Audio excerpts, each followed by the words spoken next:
A famosa Lei 866, conhecida como Lei das Licitações, completa 20 anos no próximo mês. Para o presidente do Senado, Renan Calheiros, é hora de revisar e atualizar a legislação. Ele afirmou que vai criar uma comissão mista dedicada a essa tarefa. Na Câmara já tramitam projetos que alteram a Lei 8666. As mudanças têm o objetivo de readequar a lei aos novos tempos e fechar o cerco às fraudes, sem comprometer a agilidade do processo licitatório. E para repercutir essa iniciativa, importante assunto, o programa Com a Palavra convidou um jurista, mestre em Direito Público e autor de várias obras. Com a palavra, Dr. José Ulisses Jacobi. Bom dia, Dr. Jorge. Bom dia, José Carlos. Professor, a Lei de Licitações Brasileiras precisa mesmo ser modernizada? Precisa sim. E nesse ponto há uma unanimidade no mercado entre os empresários, há uma unanimidade entre os doutrinadores e juristas de que essa hora chegou, né? Que é preciso nós modernizarmos a legislação, porque no tempo em que veio a Lei de Licitações, alguns fatos prejudicaram uma norma correta. Um deles é, na época, a inflação muito alta, né? Eu posso citar isso para você porque se o empresário terminar pela Lei de Licitações uma obra antes, nós temos que descontar na fatura, né? Quando nós deveríamos premiar. Então o RDC trouxe algumas modernidades que podem auxiliar bastante na inserção de uma nova Lei de Licitações. Professor, aqui quem está falando é a Ana Raquel. Essa questão mesmo do RDC, né, do Regime Diferenciado de Contratações, é o caso então de estender esse regime para todo o processo licitatório? Você poderia explicar um pouquinho para a gente que benefícios que ele vem trazendo? Porque o RDC está previsto apenas em alguns casos, né, para as obras da Copa, das Olimpíadas, para o PAC, para algumas obras de saúde também, mas poderia ser estendida essa modernização trazida pelo RDC, poderia ser estendido a todas as formas? Como é que o senhor vê essa questão? Raquel, no país inteiro muitas pessoas estão propondo que seja só revogada a Lei 8666 e que o RDC passe a vigorar para todas as contratações. Mas isso não é uma boa ideia, e eu explico por quê. Porque o disciplinamento na Lei de Licitações é mais minucioso. O RDC veio para apagar um grande incêndio no nosso país e dar celeridade às licitações. O prazo médio nas licitações do Brasil caiu de 278 dias para 70 dias. Então nós conseguimos uma redução muito grande de tempo. Mas o RDC não é um instrumento próprio para regular todas as atuações. Por exemplo, ele não regula alienações. Outros exemplos, ele não regula as questões dos contratos ordinários, não regula termos de recebimento do objeto, seja provisório, seja definitivo, não detalha o trabalho da comissão de licitação. Então, Raquel, eu acredito que era o caso de nós pegarmos a melhor parte do RDC, a melhor parte da Lei de Licitações e fazermos uma nova norma, mas uma norma que dê poucas dúvidas, que melhore a qualidade da interpretação. Nós trabalhamos nessa ideia no Código de Licitações e Contratos do Maranhão. Nós acreditamos que o Brasil tem que ter um Código de Licitações e Contratos, e não só uma lei. Qual seria a diferença disso, Raquel? Além de nós encontrarmos o melhor do RDC, nós vamos incorporar também o melhor das técnicas de pregão, melhorar as regras de sustentabilidade. Por exemplo, nós temos questões que não estão previstas na lei. O franchising não está previsto na lei, não está previsto os contratos de eficientização energética. Então nós temos muita coisa para melhorar. No Maranhão, nós terminamos há 1 ano e meio atrás de redigir o Código de Licitações e Contratos. Na última década, nós tivemos 4 estados do Brasil que fizeram suas normas.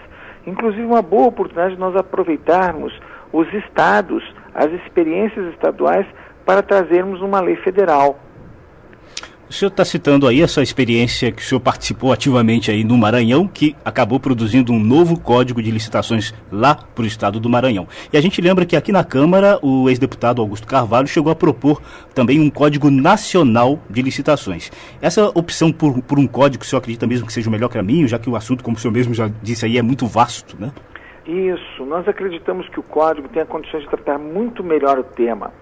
Hoje, no nosso país, nós sentimos falta de várias normas. Por exemplo, na Constituição é vedado continuar contrato com quem deve a Previdência. Mas o que acontece se a pessoa passar a dever a Previdência em função de um contrato com o governo? São exemplos que a legislação hoje não responde. Não responde, por exemplo, a situação daquele contrato que deixou de ser prorrogado no tempo certo. A experiência que nós tivemos lá no Maranhão e em Minas Gerais, ajudando a redigir algumas normas, fizeram com que as licitações fossem reduzidas o número. Por exemplo, está na hora do Brasil implantar um registro de preços permanente. Nós temos que acabar com a insanidade de todos os anos nós fazermos licitação para comprar papel, medicamento. O Brasil não pode esperar um processo licitatório. Tem gente morrendo no hospital porque alguém mandou parar uma licitação. Então nós temos que tomar cuidado com esse procedimento e melhorar. Então o registro de preço permanente é uma ferramenta que já existe no Maranhão, existe em Minas Gerais e que pode reduzir o número de licitações todos os anos. A experiência que o deputado Augusto Carvalho trouxe ao Brasil foi fruto de um trabalho que nós desenvolvemos com todos os ministérios em Brasília. Nós conseguimos reunir os principais especialistas de cada ministério para fazer uma norma com sentido prático, pé no chão. O que aconteceu é que essa norma agora já está defasada. O próprio projeto do deputado Augusto Carvalho ficou defasado, mas como você muito bem lembrou, José Carlos, foi um código. E nós precisamos de um código, né, que trate bem todos os assuntos e que a gente seja mais severo até nos crimes de corrupção nesse país.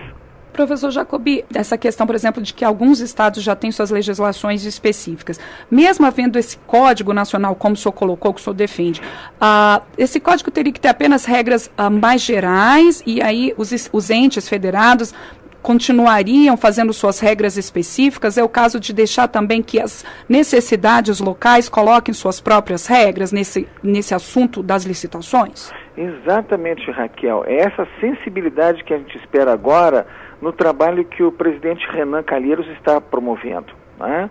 Veja só, na lei de licitações, ela teve no começo a pretensão de regular a destinação de imóveis dos municípios. E o Supremo entendeu que isso era inconstitucional. Ora, nós temos um problema de ocupação urbana nas grandes metrópoles que a lei de licitações, uma lei geral, não tem condições de resolver. Então, esse é um espaço, por exemplo, alienação de bens. É um espaço que nós temos que resolver, porque está diretamente relacionado à paz social, ao progresso. Veja você, Raquel, nós moramos aqui em Brasília, né? Nós temos as questões das bancas de revistas mal resolvidas, né? Nós temos a ocupação de espaço público irregular, condomínios, tudo muito mal resolvido. E quando nós temos coisas mal resolvidas no direito, nos fatos, as pessoas não investem, as pessoas não melhoram. A gente vai para outras cidades do Brasil, como Curitiba, a gente tem modelos de bancas de revista que enfeitam a paisagem. E em Brasília a gente não pode exigir isso do dono de uma banca de revista. Por quê? Porque ele está lá numa ocupação precária. Nós temos a questão dos táxis, que nunca se licita, né? Nós temos a questão dos ônibus, que estão tentando licitar, mas que estão colocando cláusulas restritivas à competição. Então nós precisamos de uma lei que permita ao município, e no caso o Distrito Federal, exercer essa competência municipal para regularização fundiária. E isso é paz social, isso é trabalho de lei, mas que só o legislativo local é que pode definir bem, porque ele tem a sensibilidade. Por exemplo, a solução para Brasília não é a mesma de Palmas. Palmas já é uma cidade criada muitos anos depois, não é a mesma solução de São Paulo. Né? Nós, em São Paulo, assistimos permanentemente àquele caos das fiações. Por quê? Porque a gente não consegue fazer o investimento necessário, aliando a iniciativa privada, para enterrar a fiação. Né? Em outros países é assim. Em outros países nós podemos premiar para quem termina uma obra mais cedo. No Brasil, agora o RDC está pensando nisso. Nós contratamos no nosso país limpeza dos banheiros públicos. E, no entanto, a gente vai no parque da cidade e dá vergonha. Né? A rodoferroviária dá vergonha utilizar os banheiros. Não tem papel, é tudo sempre sujo. Mas nós, contribuintes, pagamos por um serviço bom. Nós vamos no aeroporto, tem fila no banheiro feminino. Será que ninguém pensou que tem que fazer diferente? Tudo isso é resposta que está na lei de licitações e num código mais moderno, que dê espaço para os municípios ocuparem o espaço que pela Constituição é deles. Problemas locais se resolvem com leis locais. Está com a palavra o jurista e mestre em Direito Público, Jorge Ulisses Jacobi. Doutor Jacobi, em relação aos mecanismos de controle desses atos licitatórios, a gente lembra que a gente já teve CPI dos Correios, CPI das ambulâncias, enfim, muitas fraudes ocorreram no Brasil por meio de descumprimento dessa lei de licitações.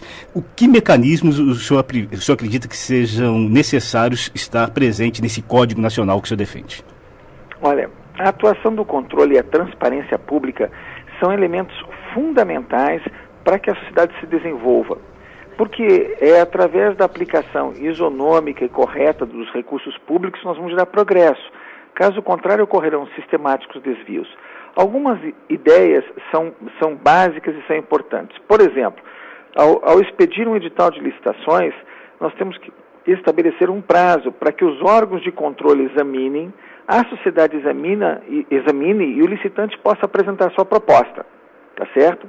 O que acontece? Nós temos licitações paralisadas o tempo todo, porque as normas não são claras e cada um interpreta de um modo. Por exemplo, nós temos um episódio no nosso país em que o Tribunal de Contas mandou parcelar o objeto e depois verificou que ele ficou muito mais caro parcelado e mandou retomar a licitação unificada. Nós não estamos conseguindo trabalhar a mesma dimensão das normas. O Maranhão agora completou 1 ano de vigência do código deles e não teve nenhuma licitação paralisada, nem pelo Judiciário, nem pelo Tribunal de Contas. Isso mostra que normas mais bem feitas contribuem para o progresso, melhoram o controle e reduzem a corrupção. Vamos começar, então, com algumas ideias básicas que não podem faltar e que a culpa é do governo. Não importa quem seja o partido do governo, mas a culpa é do governo. Por exemplo, nós precisamos de certificação de qualidade dos produtos no Brasil. E nós já temos instituições capazes de fazer isso na iniciativa privada. Não é possível, quando a gente vai comprar uma caneta, a gente tem que discutir como descreve uma caneta. Nós temos que ter um catálogo nacional em que a gente diga o seguinte: para este trabalho serve caneta tipo 1, 2 e 3. Nós temos que ter, então, um catálogo de material, um catálogo de serviço que estabeleça a qualidade e um referencial de preços. Veja que toda hora tem alguém sendo acusado de superfaturamento.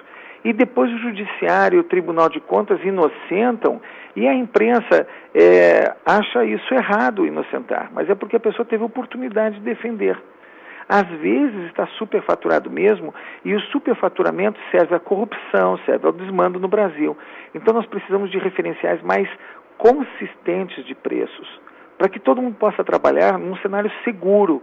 O empresário saiba, o preço desse produto no mercado é 1.000, mas o meu tem uma qualidade muito boa, então eu vou investir mais em qualidade e vou vender a 2.000. E se o governo quiser pagar 2.000 por aquele produto, vai ter uma certificação que vai dar espaço a isso. Hoje a certificação está na mão de mãos estrangeiras, que é o sistema ISO, né? E custa caríssimo para o empresário pagar isso. Outra questão que tem que mudar também é levar mais a sério a licitação. É como concurso público. Há 20 anos passados, nós passamos a defender a tese de que quem passa no concurso público dentro do número de vagas oferecida tem direito à nomeação. E o Judiciário hoje tem esse entendimento, fruto do trabalho de doutrinadores, de escrita, de livros. A mesma coisa tem que acontecer com licitação. Quem ganha licitação tem que ser contratado. E mais do que isso, como está na Constituição Federal, no artigo 37 e 21, regras para obrigação de pagamento.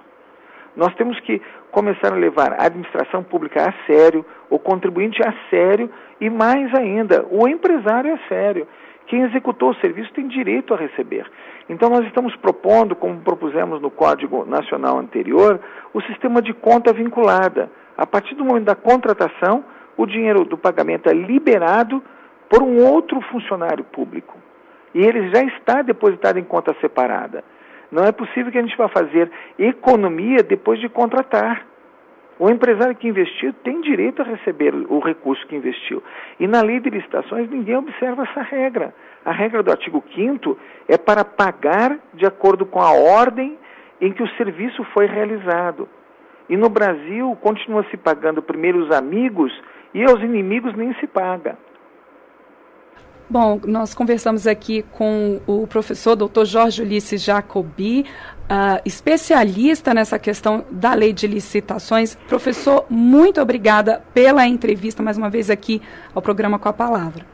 Eu que agradeço, Raquel, e estou comunicando também aos nossos ouvintes aí que estamos lançando o Vademecum de Licitações e Contratos, a 6ª edição. Eu conto com o apoio de vocês aí. Muito obrigado, José Carlos e Ana Raquel. Obrigado, professor. Um bom dia para o senhor.